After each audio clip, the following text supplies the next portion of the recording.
Halo Bapak Ibu, perkenalkan saya Tuni Haryati. Mari kita belajar tentang strategi pembelajaran Montessori pada area bahasa dengan menggunakan sandpaper letters yang digabungkan dengan YouTube untuk mengenalkan fonik atau bunyi huruf pada anak usia dini. Pendekatan Montessori sendiri di sini merupakan pembelajaran yang berpusat kepada anak, di mana nanti anak-anak diajarkan tentang kemandirian yang melibatkan multisensori. Di dalam area bahasa, di sini akan mengajarkan fonik, yaitu bunyi huruf, di mana bunyi huruf ini merupakan pondasi penting. Pondasi penting ini yang nantinya akan berkelanjutan, di mana akan mengajarkan anak-anak tentang membaca dan menulis. Nah, strategi ini menggabungkan sandpaper letters yang merupakan tools atau alat yang klasik di Montessori yang digabungkan dengan YouTube yang tentunya interaktif, di mana anak-anak zaman sekarang itu sangat menyukai YouTube. Nah, di sini kita kombinasikan, di mana ini bisa memperkaya pengalaman belajar anak usia 3 sampai 6 tahun. Ada langkah-langkah yang harus kita lakukan ketika kita menjadi pendidik, atau bahkan bisa kita lakukan di rumah ketika kita menjadi orang tua. Yang pertama, kita kenalkan tentang sandpaper letters, di mana sandpaper letters ini adalah salah satu tools dari Montessori di area bahasa. Alat ini terbuat dari kertas yang kasar begitu, atau amplas yang ditempel di atas permukaan yang halus. Lalu cara kerjanya, kita ambil 2 sampai 3 huruf, lalu kita kenalkan kepada anak-anak. Misalnya, B untuk huruf B. Di situ anak-anak kita libatkan stroking atau mengelus ke alat Montessori atau sandpaper letters dengan tujuan untuk mengenal bentuk huruf secara langsung yang melibatkan area sensori anak. Nah, contohnya seperti yang ada pada video di mana saya mengajar di kelas seperti ini. Lalu langkah yang kedua, ada integrasi dengan YouTube, yaitu mengenalkan fonik dengan lagu-lagu. Cara kerjanya bagaimana? Kita mengajak anak-anak untuk mendengarkan bunyi dan menampilkan huruf-huruf yang sama. Tujuannya ini untuk pengulangan fonik, yaitu untuk menarik anak-anak supaya semakin interaktif dalam mengenal fonik atau bunyi huruf. Lalu ada aktivitas lain, yaitu aktivitas lanjutan. Selain sandpaper letters lalu YouTube, ada aktivitas lain yaitu mencocokkan sandpaper letters dengan objek atau gambar. Misalnya A untuk apel, kita siapkan gambar apel. Di sini gambarnya harus real, harus nyata, atau bisa kita siapkan apel yang buah yang sesungguhnya. Karena di dalam Montessori sendiri semua dikenalkan harus benda real. Jadi bukan sesuatu yang abstrak. Lalu ada evaluasi. Dari beberapa langkah yang telah kita lakukan, kita harus melakukan evaluasi. Bagaimana caranya? Kita sebagai pendidik dan orang tua, kita bisa mengamati perkembangan anak-anak kita dengan mengajak anak-anak kita bermain, melakukan permainan sederhana, misalnya dengan mengenali huruf dan bunyi, dengan mengajak anak-anak untuk bermain sederhana yang tentunya melibatkan keaktifan anak-anak. Lalu kita bisa mencatat jurnal tentang kegiatan mereka, jurnal tentang pembelajaran yang telah kita lalui, yang telah anak-anak lalui.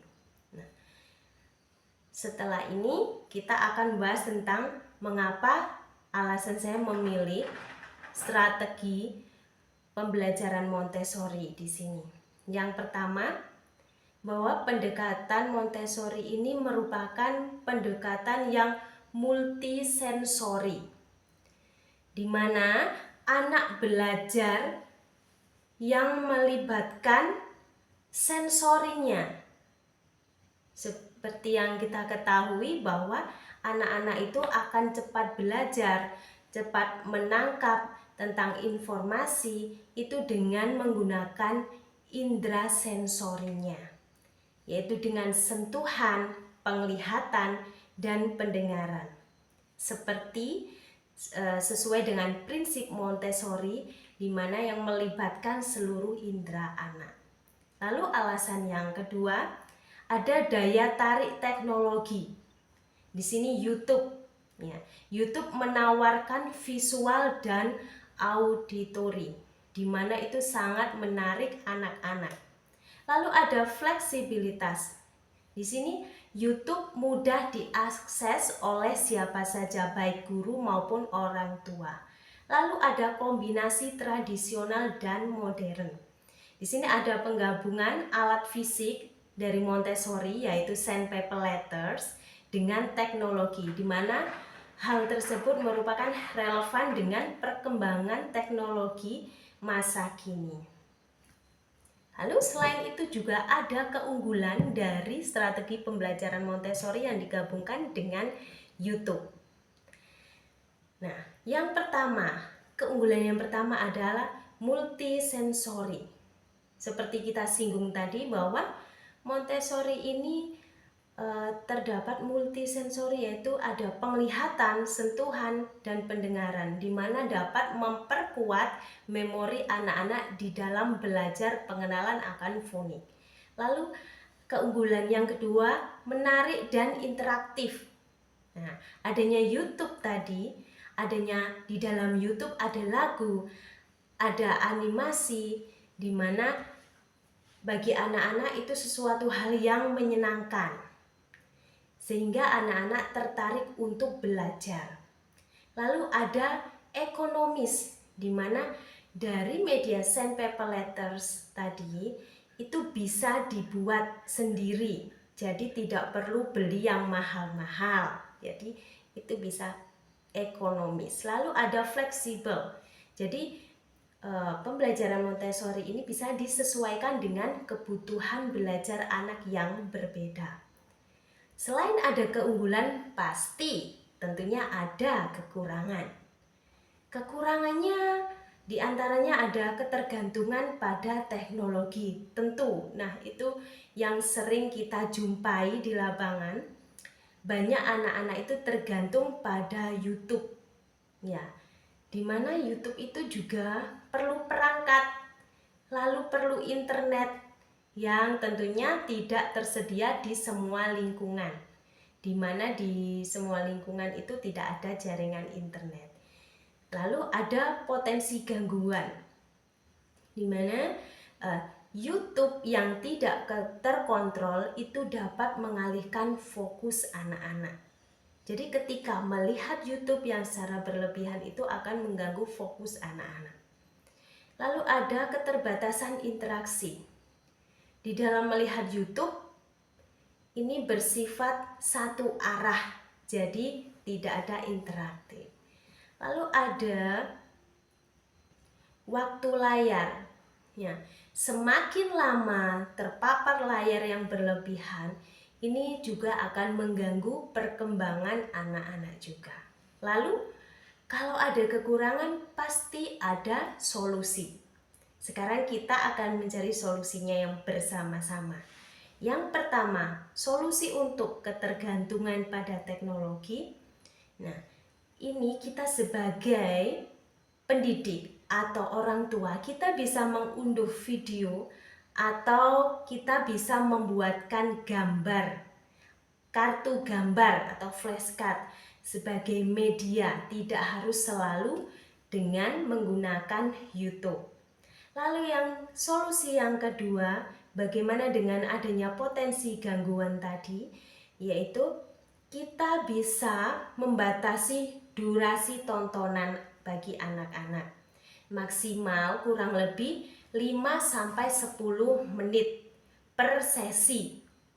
Itu cukup, karena seperti pada kekurangan tadi, kalau lebih itu akan mengganggu fokus anak-anak. Lalu ada kualitas sandpaper letters, ya, sebagai solusinya. Nah, di sini tadi sandpaper letters itu memang kalau bahannya tidak bagus itu akan mudah rusak. Maka dari itu kita sebagai pendidik kita harus menggunakan media yang benar-benar kuat, atau kalau tidak kita bisa mengombinasikan, tidak harus selalu sandpaper letters, kita bisa menggunakan pasir atau beras yang kita beri warna yang menarik untuk anak-anak, lalu kita taruh di atas nampan, lalu kita ajak anak-anak untuk melakukan stroking, ya, stroking letters. Jadi tetap ada keterlibatan sensori anak-anak.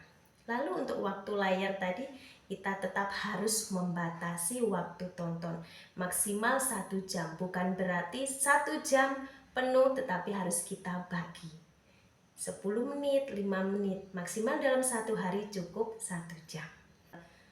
Saya harap ini bisa menjadi wawasan untuk para pendidik dan orang tua di rumah, bagaimana kita mendampingi anak-anak kita di dalam tumbuh kembang mereka.